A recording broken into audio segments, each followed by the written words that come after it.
नमस्कार दोस्तों, सुरेन हिंदी क्लास में आप सभी का स्वागत है। आज हम अलंकार पढ़ेंगे। ये अलंकार की दूसरी क्लास है। हमने पहली क्लास में अलंकार का शाब्दिक अर्थ, अलंकार के लक्षण, अलंकार की परिभाषा, अलंकार के भेद और अर्थ अलंकार के 5 भेदों के बारे में जाना है और अनुप्रास अलंकार को हमने विस्तार से उसके भेदों के साथ जो है हमने उसको समझा है। आज हम शाब्दिक अलंकार में यमक व श्लेष अलंकार को जो है वो समझेंगे। यमक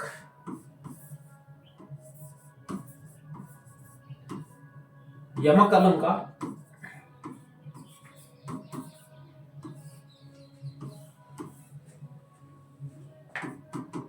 देखिए, यमक जो शब्द है, यमक, ये यमक शब्द युग्म शब्द से बना है। इसी से फिर युगल शब्द भी बनता है। यमक युग्म से बना है, यानी जुड़वा, कम से कम 2 शब्द होने चाहिए। लेकिन अलंकार यमक उस काव्य पंक्ति में है जिसमें शब्द तो 2 या 2 से अधिक हों, लेकिन प्रत्येक शब्द का अपना एक अलग अर्थ होना चाहिए। तो हम ये कह सकते हैं कि जिस काव्य पंक्ति में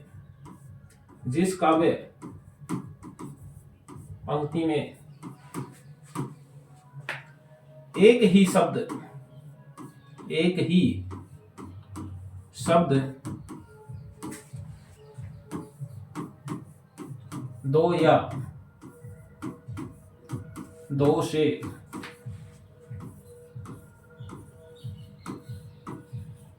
अधिक बार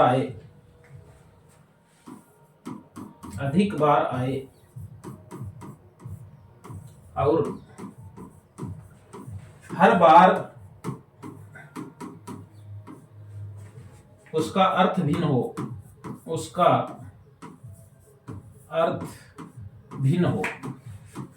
हो यानी अलग हो। उस काव्य पंक्ति में यमक अलंकार होता है। यमक अलंकार होता है। यमक यानी युग्म शब्द से बना है, युगल शब्द भी इसी से बना है। और युग्म या युगल का अर्थ होता है जुड़वा, यानी 2। जिस काव्य पंक्ति में एक ही शब्द 2 या 2 से अधिक बार आए, कम से कम 2 बार होना चाहिए और दोनों बार उसका अर्थ भिन्न होना चाहिए, अलग होना चाहिए। 2 से अधिक बार आए तो भी अर्थ जो है वो भिन्न होना चाहिए, तो भी यानी कम से कम 2 बार भिन्न हो गया तो यमक हो जाता है। हर बार उसका अर्थ भिन्न हो, उस काव्य पंक्ति में यमक अलंकार होता है। यानी कम से कम 2 बार तो भिन्न होना ही चाहिए। 1 बार आ गया, 2 बार आ गया तो भिन्न होना चाहिए उसमें। उदाहरण हमने खूब पढ़ा है, कनक कनक ते सोगुनी। कनक कनक ते सोगुनी, मादकता अधिकाय।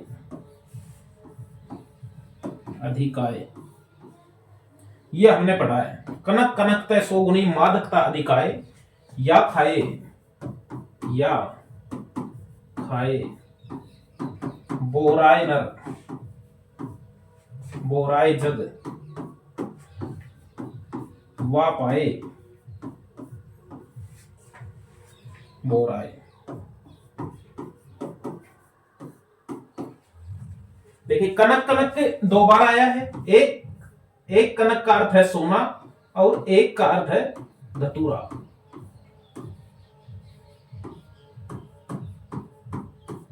एक कनक का अर्थ यानी 2 बार आया है कनक कनक। ये जरूरी नहीं है साथ ही आएंगे, वाक्य में कहीं भी आ सकते हैं, दोहे के अंदर, काव्य पंक्ति में कहीं भी आ सकते हैं।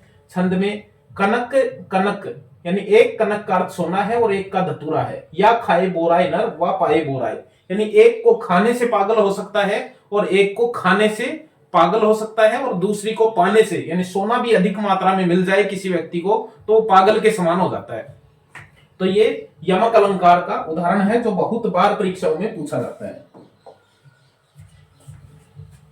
एक उदाहरण और देखेंगे हम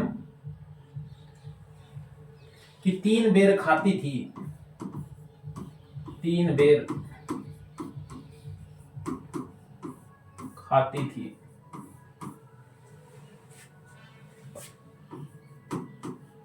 वो 3 बेर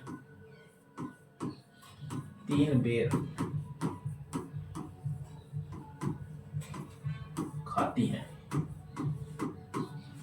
ये देखिए, ये काव्य पंक्ति देखिए, इसमें बेर शब्द जो है वो 2 बार आया है और दोनों ही बार जो है वो उसमें अर्थ भिन्न है।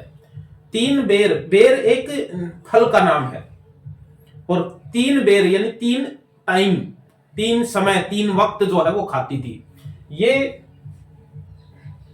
शिवाजी की सेना आक्रमण करती है औरंगजेब पे, तो भूषण की एक काव्य पंक्ति है शिवा बावनी में कि महलों में रहने वाली जो रानियां हैं वो एक समय था जब महल के अंदर 3 बेर खाती थी, 3 समय खाती थी खाना, और अब जंगल के अंदर भटक रही हैं वो, तो 3 बेर खाकर अपना गुजारा जो है वो कर रही हैं। 3 बेर यानी 3 फल जो है, बेर एक फल होता है, उसको खा करके गुजारा कर रही हैं। अब देखिए, उदाहरण हम जितना ज्यादा समझेंगे उतना ही ज्यादा अलंकार समझ में आता जाएगा, और परीक्षा में भी वो उदाहरण जो है वो आते हैं। एक उदाहरण है तो पर वारो उर्वशी, तो पर वारो उर्वशी, उर्वशी सुन राधि के सुजान, सुन राधि के सुजान, तू मोहन के उर्वशी, तू मोहन के उर्वशी, हवे उर्वशी समान।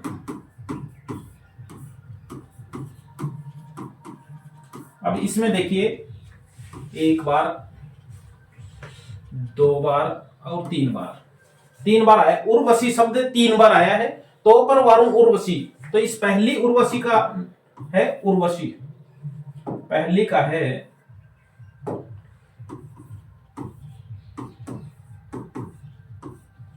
अप्सरा का नाम था कि हे राधि के सुजान, हे राधि के सुजान, तुम मोहन के उर में बसी हुई है। उर्वशी और उर्वशी समान, तो पर वारुण उर्वशी, तुम उर्वशी के समान है, और तुम्हारे ऊपर मैं उर्वशी को भी न्यौछावर कर सकता हूं। तुम मोहन के उर्वशी, यहां पर दूसरे का है उर्वशी यानी हृदय में बसी हुई है, हृदय में बसी हो, ये है उर्वशी, अप्सरा का नाम था अप्सरा। तीसरा उर्वशी समान, उर्वशी है फूलों की माला जो कि गले के ऊपर, उर के ऊपर हमेशा बसी रहती है।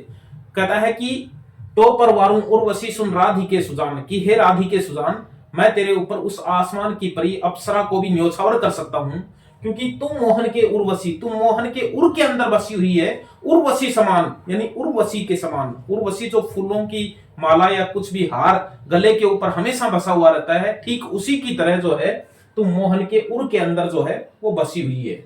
मैं तेरे ऊपर उस अप्सरा उर्वशी को भी जो है वो न्यौछावर कर सकता हूं। देखिए, इसमें हमने 3 उदाहरण समझे हैं। यमक में, यमक जो है उसमें कनक कनक सोगुनी माधकता अधिकाई 2 बार शब्द आया है।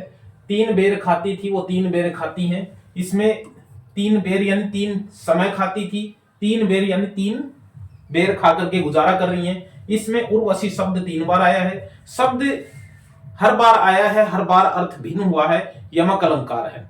शब्द इससे ज्यादा बार भी आ सकता है। सारंग ले सारंग चले सारंग पुग्यो आए, सारंग में सारंग धरी सारंग सारंग माए। इसमें सारंग शब्द जो है वो अनेक बार आया है, और हर बार इसका अर्थ जो है वो भिन्न है। तो शब्द 2 या 2 से अधिक बार आए, हर बार उसका अर्थ भिन्न हो, तो यमक अलंकार होता है। हमें समझना है सलेस अलंकार। आज का दूसरा अलंकार है सलेस अलंकार।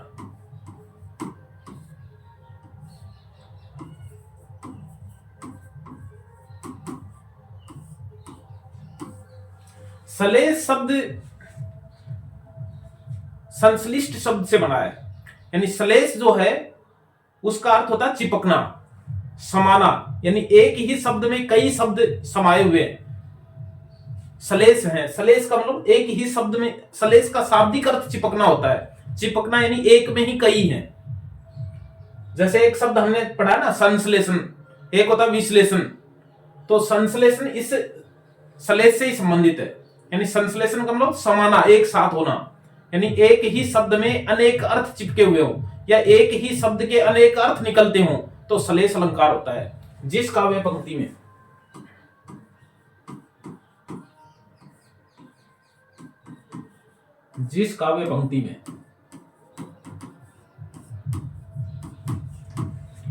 एक ही शब्द से अनेक अर्थ निकलते हैं, अनेक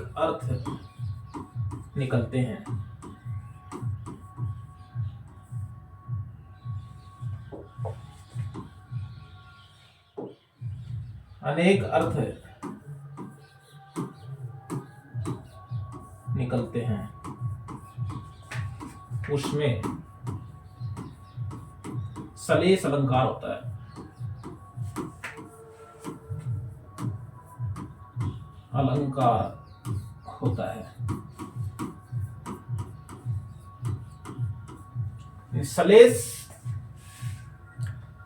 सलेस यानी एक ही शब्द में अनेक अर्थ चिपके हुए हैं, एक ही शब्द में अनेक अर्थ चिपके हुए हैं या एक ही शब्द से अनेक अर्थ निकलते हैं।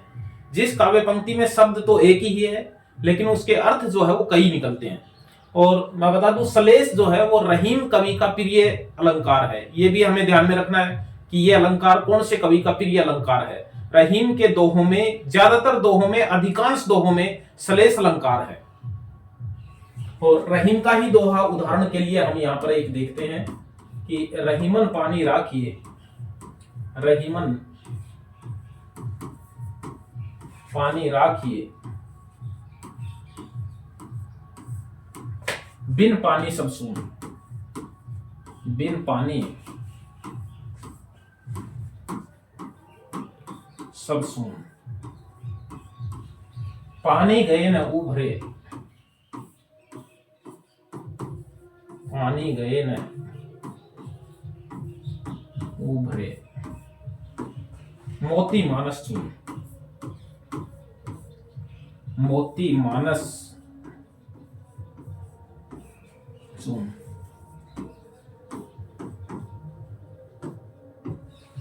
रहीमन पानी, अब इसमें जो पानी शब्द है, अब देखिए आप कहोगे कि ये तो ज्यादा बार आ गया पानी, पानी यहां भी है, यहां भी है, यहां भी है।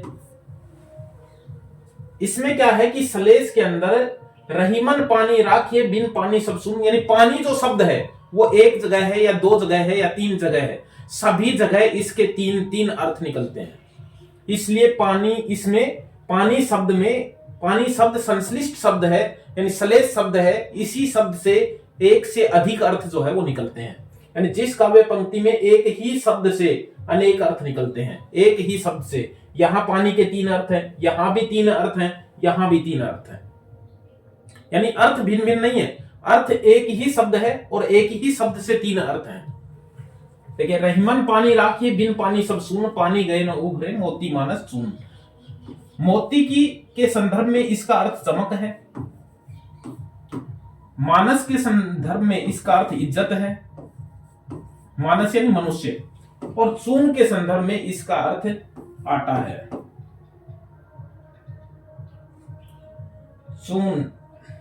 चून के संदर्भ में इसका अर्थ पानी है, यह ध्यान में रखना है।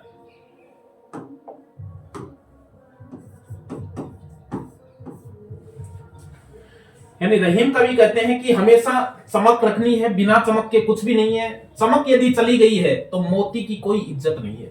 यदि मोती में जब तक चमक है तभी तक उसकी इज्जत है, इसलिए मोती को पानी जो है, चमक जो है वो बचा करके रखनी होगी। मनुष्य, रहीम कवि कहते हैं कि मनुष्य को पानी बचा करके रखना है, पानी के बिना उसका सब कुछ सुनना है। यदि पानी निकल गया तो मनुष्य की यदि इज्जत नहीं रही तो मनुष्य का कोई महत्व नहीं रहेगा। ठीक उसी तरह चून यानी आटे से संदर्भ में, यहां चून का अर्थ आटा है, कुछ जगह इस चून का अर्थ चूना पत्थर भी लिया जाता है, चूना पत्थर। लेकिन चूना पत्थर जो होता है, चूना पत्थर जो होता है वो चूना पत्थर पानी के बिना भी काम में लिया जा सकता है पत्थर के रूप में, लेकिन पानी के बिना, हाँ चूना पत्थर ही इसका अर्थ है। कुछ जगह आटा भी लिया जाता है, चून का अर्थ आटा भी लिया जाता है, लेकिन यहां पर चूना पत्थर से है, क्योंकि चूना पत्थर बिना पानी के संपर्क में आए कुछ भी नहीं रहता है, वो केवल एक पत्थर रहता है जो किसी काम नहीं आता है। जब तक उसको नमी नहीं मिलेगी, पानी नहीं मिलेगा, तब तक उसका जो है महत्व जो है वो नहीं होगा, उपयोग नहीं हो सकता है। इसलिए यहां पर इसका अर्थ चूना पत्थर से है। कुछ जगह आटा भी लिखा होता है, जो कि किताबों में लिखा होता है। तो श्लेष अलंकार इसमें है। रहीमन पानी राखी, बिन पानी सब सून, पानी गए न उभरे मोती। जिस काव्य पंक्ति में एक ही शब्द के अनेक अर्थ निकलते हैं उसमें ये होता है। चरण धरत चिंता करत, नींद न भावत शोर, शुभ रण को ढूंढत फिरे, कवि वह भी चारी चोर।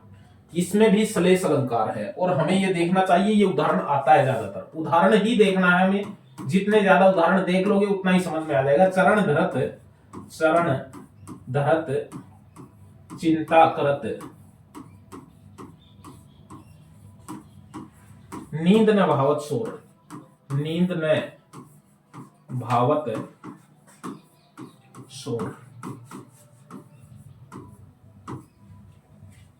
सुवर्ण को, इस पंक्ति में सुवर्ण को ढूंढत फिरत, कवि वह भी चाली चोर, कवि कामी अरु चोर। कुछ किताबों में कामी शब्द की जगह वह भी चाली शब्द लिखा होता है, लेकिन उसमें यह शब्द नहीं मिलता है, और कुछ जगह कामी शब्द। चरण धरत चिंता करत, नींद न भाव। जिस प्रकार नींद को शोर शराबा नहीं भाता है, इसी तरह से इन तीनों को, न कवि को, कामी व्यक्ति को और चोर को भी चरण धरते ही चिंता होने लग जाती है कि कोई आ गया है, और अपना कार्य जो है वो बंद कर देते। इन तीनों को ही सुवर्ण को ढूंढते फिरते हैं, तीनों सुवर्ण को ढूंढते फिरते हैं। कवि के संदर्भ में सुवर्ण का अर्थ है अच्छे अक्षर, अच्छे अक्षर, वर्ण यानी अक्षर, सु यानी अच्छे, सुंदर। कामी व्यक्ति जो है, व्यभिचारी व्यक्ति जो है, जो आशिक टाइप है, उसको सुवर्ण कर लो, सुवर्ण यानी अच्छा रंग, सुंदरता, यानी वो सौंदर्य को ढूंढता फिरता है। जहां सौंदर्य मिला वहीं पर अपना कार्य शुरू कर देता है। और चोर के संदर्भ में सुवर्ण का अर्थ है सवर्ण, सोना।